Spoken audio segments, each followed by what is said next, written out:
प्रिय दर्शक बंधु पुणी थे नुआ भिडियो रे आपको स्वागत जनाऊँगी। दर्शक बंधु पुणी थे चाषी भाई मान आसला आउ एक बड़ अपडेट।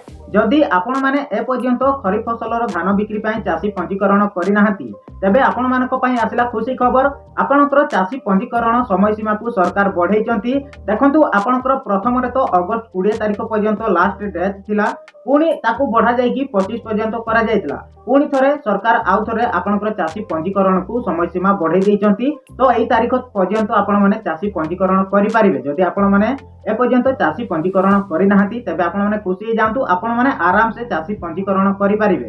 तेबे को तारीख पर्यंत आपणकर चाषी पंजीकरण समय सीमा बढ़ाई। आसंतु आजिर वीडियो रे पूरा डिटेल्स रे जानिबा, सेति पई वीडियो टिकु शेष पर्यंत देखिबे, पूरा डिटेल्स रे जानि पारिबे। ता सहित चैनल रे जदि नुआ आइचंती वीडियो को लाइक करनेबे, चैनल को मध्य सब्सक्राइब करके बेल आइकन नोटिफिकेशन को ऑल रे सिलेक्ट करके रखिबे। काहे कि ना मु एमती आपण मानक पई नुआ नुआ अपडेट नै कि आसी थाए। तो मु जते बेले भी आपण मानक पई एमती नुआ नुआ वीडियो नै कि आसीबी तो सर्वप्रथमे आपण माने जानि पारिबे। तो सेति पई वीडियो को लाइक कर नियंतु, चैनल को मध्य सब्सक्राइब करके बेल आइकन नोटिफिकेशन को ऑल रे सिलेक्ट करके रखंतु।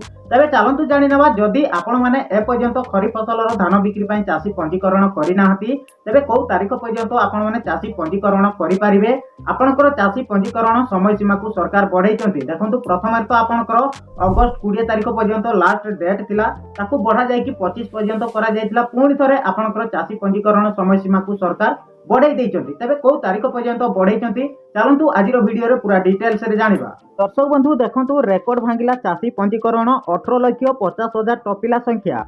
तेबे दर्शक बंधु आपणकर जो समय सीमा सरकार बढ़ाई कौ तारीख पर्यंत बढ़ाई, आसंतु आगो को कौन रही पूरा डिटेल्स रे जानिबा। सेति वीडियो टी शेष पर्यंत देखिए, पूरा डिटेल्स रे जानि पारिबे। दर्शक बंधु तापर देखंतु सबु रेकॉर्ड भांगिला चाषी पंजीकरण। गत वर्ष तुलन में खरीफ रेकॉर्ड भांगिला पंजीकरण। गत वर्ष जेतिकी पंजीकरण होइतिला ए वर्ष ताठारु ढेर अधिक पंजीकरण होइतिबा सरकारक पक्षरु सूचना दिया जायछि। दर्शक बंधु जानि पारिले जे ए वर्ष बहुत अधिक मात्रा रे चाषी पंजीकरण होइछि। तेबे आपणकर समय सीमा को सरकार केते बढ़ाइछंती देखंतु। चलित वर्ष 18,50,000 टपिछि चाषी पंजीकरण। आहुरी 5 दिन एही चाषी पंजीकरण चलिबो। दर्शक बंधु आपण माने जानि पारिले जे आपणकर चाषी पंजीकरण आहुरी 5 दिन चलिबो। जदि आपण माने ए पर्यंत चाषी पंजीकरण करि नाहंती तेबे तुरंत करि नियंतु। आपणकर पाखरे आ मात्र 5 दिन समय रहिला।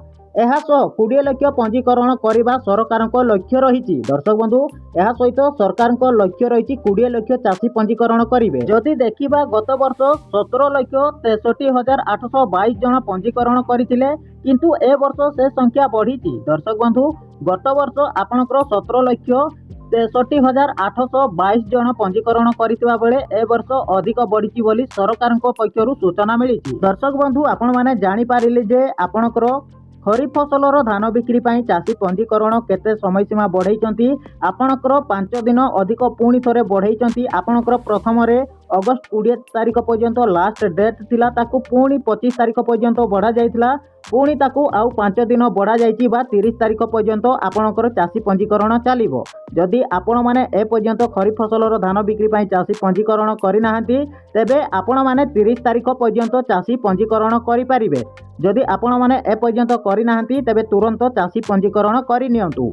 दर्शक बंधु आपण माने जानि पारिले जदि आपणकर चाषी पंजीकरण ए पर्यंत करि नाहंती तेबे आपण माने 30 तारिख पर्यंत चाषी पंजीकरण करि पारिबे। आपण माने जानि पारिले जे आपणकर चाषी पंजीकरण समय सीमा को केते बढ़ाइचंती सरकार। आशा करूची आजिरो एई अपडेट टी आपण मानक पई बहुत हेल्पफुल हेतबो। जदि वीडियो टी भलो लागि थाए वीडियो को लाइक कर नियंतु, चैनल को मध्य सब्सक्राइब करके बेल आइकन नोटिफिकेशन को ऑल रे सिलेक्ट करके रखंतु। आगो को जहां भी नुआ नुआ लेटेस्ट अपडेट आसीबो आपण माने सर्वप्रथमे पाई पारिबे। तो सेति पई वीडियो को लाइक कर नियंतु, चैनल को मध्य सब्सक्राइब करके रखंतु, बेल आइकन नोटिफिकेशन को ऑल रे सिलेक्ट करके रखंतु।